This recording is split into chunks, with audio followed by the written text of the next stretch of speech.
Good morning. Happy Feast of Mayfair and happy Mother's Day. I'm so fortunate, I'm blessed to have my own mom with me here this morning. My mom and dad drove up from Tennessee to work at the coffee with Father Peter's wife, Jennifer Walsh, and my wife, Jewel Bickle. Rumor had it that the coffee was a clergy cabal over there outside Morrill Hall. My dad, ever the small businessman, though, wanted to rename the Coffee Hut. He thought it might need a little pizzazz. In any case, I'm so glad that they're here with me in church this morning. Happy Mother's Day, Mom. But as my mother would say, I don't want for you all to get a big head, but this is a sermon about how God uses Mayfair to redeem the world.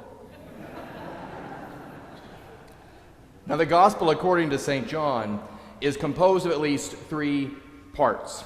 The first is the famous prologue, right? In the beginning was the Word, and the Word was God, and the Word was with God, and so on and so forth. It has those beautiful lines. The light shined in the darkness, and the darkness did not overcome it, and so on. Words much beloved of all Christians. The second part of the Gospel of John is known as the Book of Signs, and the third part of the Gospel of John is known as the Book of Glory. In our Gospel lesson this morning, we are towards the end of the Book of Signs, and with it, towards the end of Jesus' public ministry, which began when Jesus was about 30 years old and ended with his death at around the age of 33. John reorganizes his telling of Jesus' ministry around miracles, which he calls signs. That's how he narrates these roughly 3 years of Jesus' life. Now, the signs here are not signs as in literal signs which point this way to strawberry shortcake, okay? It's not like that. Signs as in green means go. Okay, we all know what green means, right? Green means go, red means stop, or a white clerical collar, even if it's obscured by a raincoat. White clerical collar means priest. I can ask him where the bathroom is. Or a signature. A signature represents my consent to a contract, right? There's signs like that. There's symbols which signify something. That's what John is doing when John refers to these miracles as signs. He's saying these events signify something.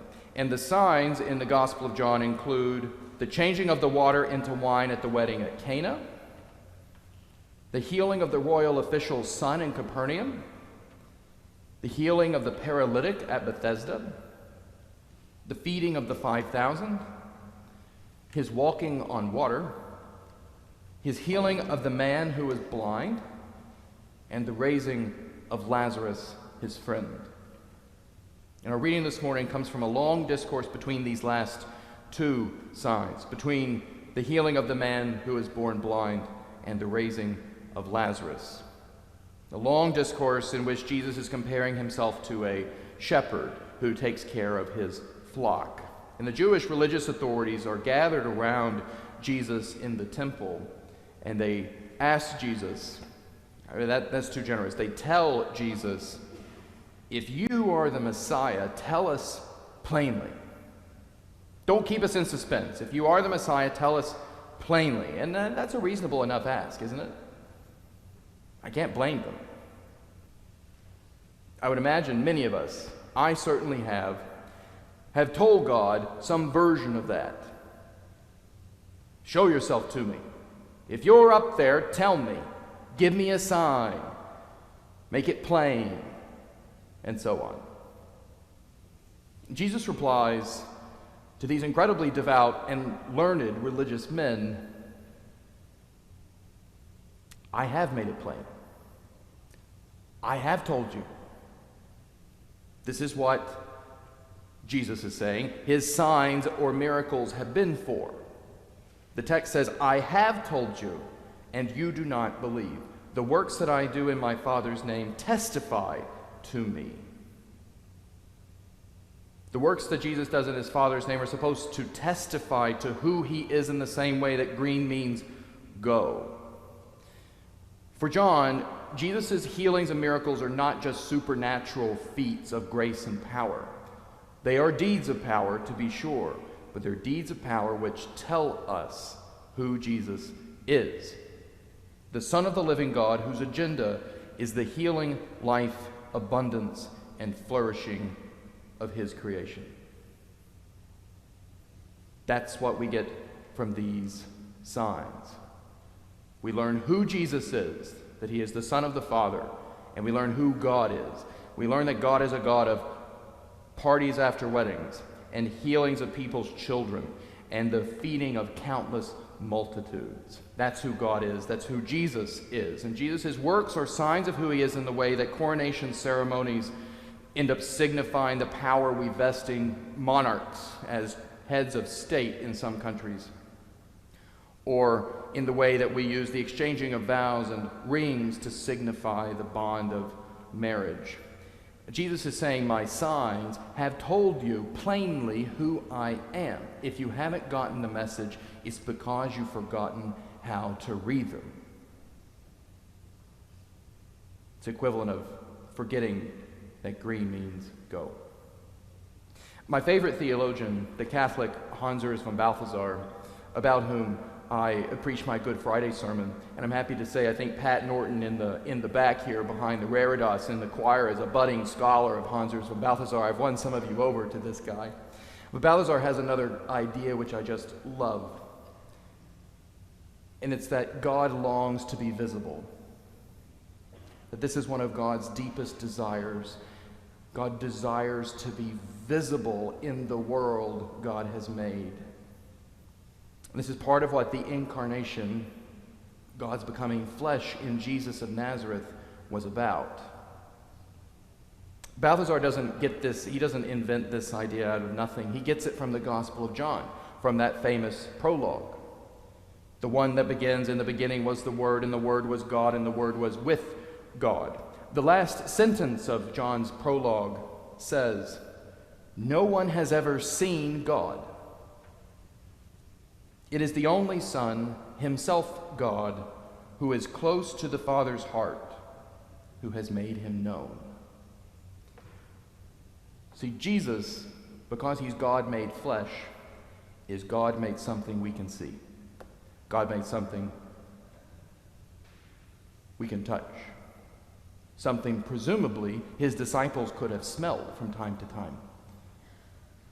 Jesus was God made visible. And this, Balthasar says, is God's agenda also for the church. Because God is by nature invisible, and Jesus is now, as we will celebrate in a few weeks here in this season of Easter, ascended. What it means that Jesus is ascended is that he is no longer with us in the body as he was with his disciples in the first century, no longer face to face in the way that I am with Clancy here. And so the church's reason for being, its only justification and purpose, is to make God, to make Jesus visible in the world. Visible, tangible, concrete, manifest. That's the reason God has a church. Balthasar says that because Jesus is God, we can, as he puts it, read God off of Jesus' life. We can know in the things that Jesus does and the things that Jesus says what kind of God God is. We can know that this God is not a serial killer, right? We can know that this God is not indifferent to the plight of human beings. We can know that this God is a God of love, mercy, and forgiveness because Jesus is God, and so we can read God off of Jesus' life. And Balthasar says we ought to be able to read Jesus off of the church. And he doesn't mean the church is some pie in the sky something or other. He means the church is in those of you who are sitting in these pews right now. And the generation after generation after generation of people who have sat in these pews. The church is Jesus' body in the world, not in a metaphorical sense. The ministries of the church and of this church, St. Mark's, are purposed by God to be channels through which his grace and power can flow in order to change people's lives. This is preeminently so in word and sacrament, right? We're about to celebrate the Eucharist. We celebrated 2 baptisms in the past 2 Sundays. But also in all the ornate linens which are atop this altar, which are lovingly pressed by the flower guild. In the flowers here, which are going to be broken down into arrangements and delivered to the homes of people who are celebrating something or have suffered a loss.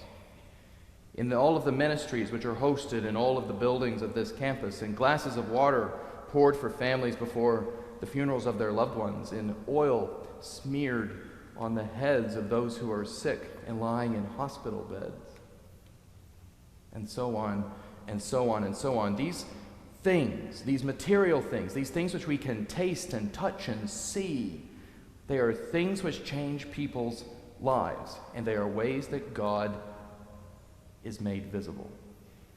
Ways that God reaches quite literally, sometimes shockingly literally, into our lives to touch us. And God made himself visible in and through Mayfair. That's the point. That was Mayfair's reason for being. That's why we did it. That was its God-given purpose, to make the Lord Jesus visible that he might be glorified in all of his works. I was texting late one evening last week with one of your 2 Mayfair co-chairs, George Wright. And George was texting me about a beautiful outpouring of love and labor by a member of the Mayfair team to a community partner here in New Canaan.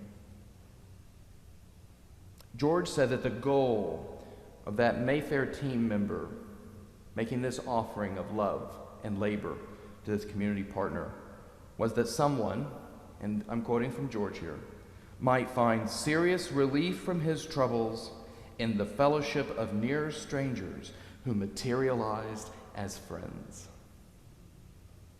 I thanked George the next morning. I said, "Thanks, you just gave me my sermon." That's the Mayfair story. Strangers materializing as friends. I'm going to underline that word, materialize. These were people we could see, people whose hands we could hold, people who we could move. I'm looking at you, Cindy. People who we could move couches with, right?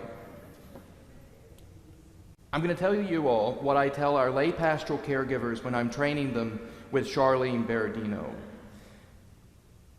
When Charlie and I are training them to go visit the sick and the homebound and the lonely here in St. Mark's. What I tell our pastoral caregivers goes for you as much as them. You all have no idea the countless myriad ways God has used what you have done.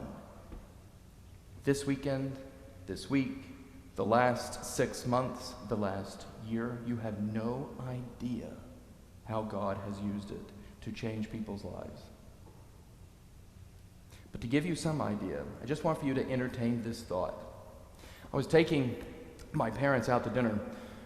More like my parents were taking me and Jewel out to dinner. Thanks, Mom and Dad. This past week at a restaurant in Norwalk, and we saw a parishioner.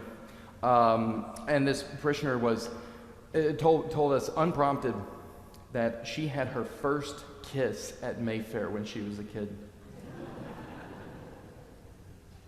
And what do you bet? Some lucky 7th grader had the same experience this past Friday. Right after they got off the Cobra and they were trying not to vomit. That kid's life was changed, hopefully for the good. I would bet you some middle schooler met their future wife or husband on Friday night, whether they knew it or not. I bet that Mayfair gave a graceful way for someone to part with a cherished family heirloom in a way that they thought the gift would continue to give to others, and which consoled them at the loss of the person who gave it to them. I bet that sometime this week, someone carried furniture or polished silver or sorted books next to someone whose life is falling apart, but they were consoled by their company and by the fact they had a common purpose. I bet that some slice of holy smoker brisket sent someone in rapture up to the third heaven. I'm only slightly exaggerating. I said I was only slightly exaggerating at the 9 o'clock, and Susan Boston started shaking her head and said, "You're not." So I think she actually was, Jeff, caught up to the third heaven. The point is, this is material, tangible stuff that God uses to change people's lives. And all that before we even begin to talk about the money you've raised, which is going to be gas in the engines of the ministries of this church and of the local, national, and international organizations which its grant funds support. About all of which one day, on the last day, from the vantage point of heaven, we're all going to be able to read Jesus off of Mayfair. We will be able then to see, as we can only now do through a glass darkly, as St. Paul says, we will then be able to see how God has used this to change people's lives. What a day that will be. The great theologian of the English Reformation, the closest thing that Episcopalians, members of the Church of England, and all of its children, the closest thing the Church of England has to a magisterial theologian like John Calvin, Martin Luther, is this guy named Richard Hooker. Nobody ever reads him.